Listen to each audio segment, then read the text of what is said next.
Hi, welcome to துஷ் home cooking. இன்றைக்கி நம்ம பார்க்க போகிறது வெண்டைக்காய் புளிக்குழம்பு. பாருங்கள், இந்த மாதிரி சுவையான நல்ல காரசாரமான வெண்டைக்காய் புளிக்குழம்பு எப்படி செய்கிறதுன்னு பார்ப்போம். நான் சொல்கிற இந்த டெக்னிக்கை நீங்கள் செஞ்சீங்கன்னு சொன்னால் உங்களோட வெண்டைக்காய் வளவளப்பு தன்மை இல்லாமல் இருக்கும்.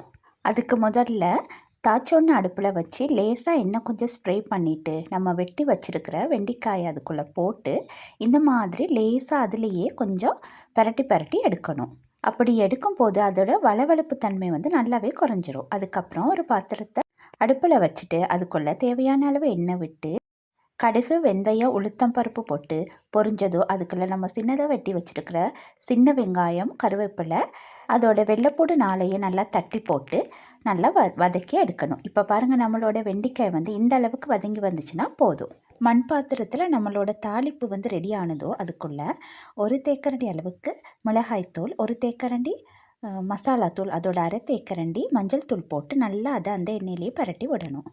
அதுக்கப்புறம் நல்லா கரைச்சி வச்சுருக்கிற புளிக்கரைசல் இப்போ நான் காட்டியிருக்கிற அளவுக்கு நீங்கள் ஊற்றிக்கலாம். 2 மேசைக்கரண்டி அளவுக்கு ஊற்றிக்கிறலாம். அதுக்கப்புறம் தேவையான அளவு உப்பு சேர்த்துக்கிறணும். நான் இங்கே உப்பு தண்ணி ஊற்றிருக்கிறேன்.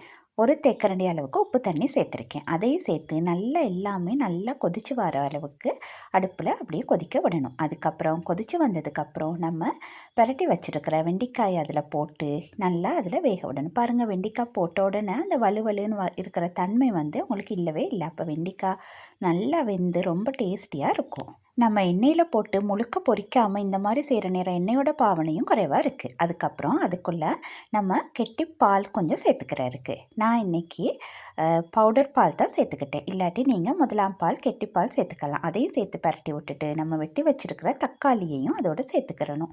பாருங்கள், இப்போ நம்மளோட வெண்டைக்காய் புளிக்குழம்பு ரொம்பவே டேஸ்டியாக ரெடி ஆயிடுச்சு. நீங்களும் இதை ட்ரை பண்ணி பாருங்கள். ரொம்பவே ஈஸியான ரெசிபி. இந்த மாதிரி முறையில் செஞ்சு பார்த்தீங்கன்னா எல்லாருக்குமே பிடிக்கும். நீங்கள் ட்ரை பண்ணி பார்த்துட்டு சொல்லுங்கள். தேங்க்யூ.